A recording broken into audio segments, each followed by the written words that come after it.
It's Bleck Abdalla here on Westwood One Sports.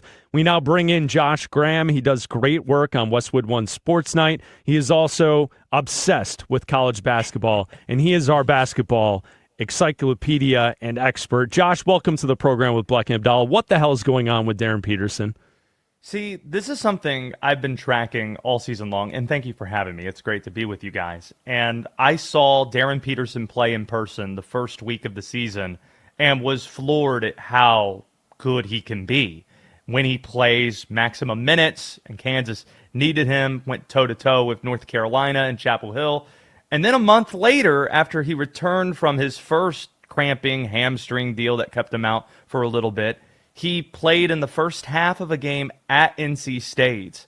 And in the second half, he's not out there. And the game goes to overtime, and there's huddles, and Darryn Peterson is not in the huddle. He's just sitting there watching. And I thought it was strange at the time, but again, okay, maybe it's cramping, maybe it's hamstring, maybe it's ankle, whatever.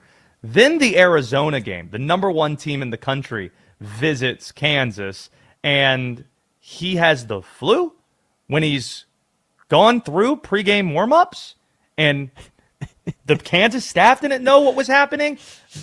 That's another level. And then the latest breadcrumbs last night, a week after Bill Self defended Darryn Peterson for the illness, keeping him out of the Arizona game, Bill Self not very defensive at all, saying that they thought that Darryn Peterson was good, and Darryn Peterson hits a three, getting to 23 points in 18 minutes, motions over to the bench to take him out, and that's it. He only plays 18 minutes. If this reeks of a player that is attempting to do the absolute bare minimum in college basketball to get to the NBA, which is something we accepted as discourse 10 years ago when the first example of opt-outs in college football happened. It was Christian McCaffrey opting out of a Sun Bowl in El Paso, and we all said, well, that makes sense. Look what all he has in front of him. Athletes don't get paid in college sports. Kansas is paying Darryn Peterson reportedly $3 million, and if you were to ask Kansas if they'd sign up for this deal again, $3 million for a guy to play 15 games, and in the games he plays, he only plays 18 to 20 minutes, I don't think they sign up for that. Okay, so this is a very broad question, Josh, because without Darryn Peterson, with Darryn Peterson, they still obviously won the game 81-69. They're ranked 8th. Michigan's ranked 1st. You've got UConn loses yesterday. Extremely broad question. Right now, who's the best team in college basketball? Right now, it's Michigan because they're 24-1. They're not just beating teams. They are crushing teams. They've won 11 in a row. They've won by an average margin of 16 points per win in those games. And I have breaking news for you guys that I don't know if you guys have been following. Did you know that the Final Four has been rescheduled from the first week of April to this weekend? Did you know that happened? Because number 4 Arizona is facing number 2 Houston, and number 3 Duke is facing number 1 Michigan. This might be what we get in Indianapolis, not far from the future home of the Chicago Bears, right? Oh, yeah, sure. Right? Yeah. That might be what we get at Lucas Oil Stadium in Indianapolis the first weekend of April, and we have it this weekend, including a neutral site non-conference date between Duke and Michigan in D.C. Saturday night at 6:30. So now is the time to really start getting engaged, not just because next weekend, like 9-10 days from now, the calendar will literally flip to March, but also the games we have, they mirror March Madness games. Josh Graham with Bleck Abdalla here on Westwood One Sports. We were talking about Darryn Peterson. Josh, do you think he's the best player in college basketball, or is there someone else that comes to mind when I ask you that? I don't, because of all the stuff we just talked about. As good as this draft is, this is the irony from the NBA tanking perspective. It doesn't really make sense to tank in this year's draft because there isn't a Cooper Flag. There isn't a Victor Wembanyama, a prize that's right there. And there seems to be very little drop-off between the first 4 or 5 guys and then also the 6 or 7 that are going to follow. So as long as you get a pick in the first 10 picks, you should be feeling pretty good about yourself. I think it's A.J. DeBonsa. For all this talk about Darryn Peterson, he only played in 18 minutes or what.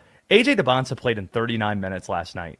He's played in at least 30 minutes for BYU in every game but 4 this year. And he has all the tools that you want, and the stats, they back it up. The guy's a physical freak. There aren't many people on planet Earth that have the athleticism at 6'9", 210 of what he has. And I'll be honest with you, in watching Caleb Wilson outplay Darryn Peterson head-to-head, and watching Caleb Wilson outplay Cam Boozer head-to-head at Duke, and watch Caleb Wilson outplay A.J. DeBonsa in an exhibition as well, if he gets back from right now the fractured hand that he has at North Carolina, don't sleep on Caleb Wilson and his mindset either. This is another gamer, a lot like DeBonsa, that has a skill set that really should translate to the NBA. I don't even know if it's a foregone conclusion that Darryn Peterson's the second pick, given how much I love Caleb Wilson as well, assuming he gets back on the floor soon. We got news on another dynamic player yesterday that JT Toppin tore his ACL. He's going to miss, obviously, the rest of the regular season. How much does this affect, and how deep can Texas Tech now go without him? Does this take them from a Sweet 16 team to a Day 2 team? Does this completely eliminate them from moving on in the tournament? What does this do to Texas Tech, Josh? It eliminates them from being a national title contender. JT Toppin was the best player on their team. This is a team last year that should have been in the Final Four. They actually blew a game in the final 4 minutes against the eventual national champions in Florida. They had dead to rights, and this team looked even better, but without JT Toppin, it's just really hard to expect that load to be picked up by the Atwells of the world and others on that team. I just think that there are 2 teams in the Big 12 that look like bona fide national championship contenders. That's Houston, that's Arizona. Iowa State and Kansas are in that mix, depending on how much Darryn Peterson wants to play. So the Big 12 is going to be okay. But the Big 12 did take a huge blow when JT Toppin, that you lose him with Texas Tech, but you also lose Richie Saunders, the second best player for BYU in the past week, for the season as well. You lose him to, I believe, an ACL injury. That was ugly. So they're probably not a national championship contender either, unless A.J. DeBonsa does, Kemba Walker-like stuff in the tournament and carrying his team to the finish line as Kemba did with UConn 15 years ago. I see this being a completely different college basketball season than a year ago. Last year, we knew who the 4 teams were, and those 4 teams went to the Final Four. This year, even with those 2 teams not in the mix, Texas Tech and BYU, I count 12 or 13 teams that can win the national title this year, and that's very exciting. If Michigan beats Duke this weekend, though, there is no question who the dominant team in the country is. It would be the Michigan Wolverines going down the stretch. Josh, thanks for taking some time to hang out with Bleck and Abdalla. Keep kicking ass at night on Westwood One Sports Night. We'll be listening, man. Thank you. Appreciate you guys. There he is, Josh Graham. You can listen to him each and every night, 11 p to 3 a Eastern on Westwood One Sports Night. He and Linnell Willingham got you covered with all the coverage there. And then also on the weekends. Josh is doing work on the weekends as well, so make sure you check him out. And he is a wealth of knowledge when it comes to college basketball. We'll be checking in with Josh as we creep towards March Madness, which, by the way, March is only a few short days away. Yeah. Abdalla. We're about to get into March Madness, the tournament, and everything that comes with college basketball here in the spring. It's for me, Chris, it started last night. There was a double overtime game between Alabama and Arkansas. And it's a shame I didn't get a chance to ask Josh an Alabama question about the great Alabama Crimson You can Tide. text him No, after it's fine. this segment. It's fine. I will. It'll be on the side. It'll be a side. It's a side deal. We don't ask questions for personal reasons here on Bleck and Abdalla. We don't do really? that. That'll be a side text to Josh. Don't worry. We only do that when Caleb Williams is on the show. Yeah, that's right? fine. Yeah.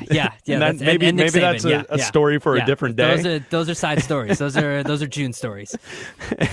It's Bleck and Abdalla here on Westwood One Sports, hanging out with you. And so it's good to get some college basketball conversation here on the show.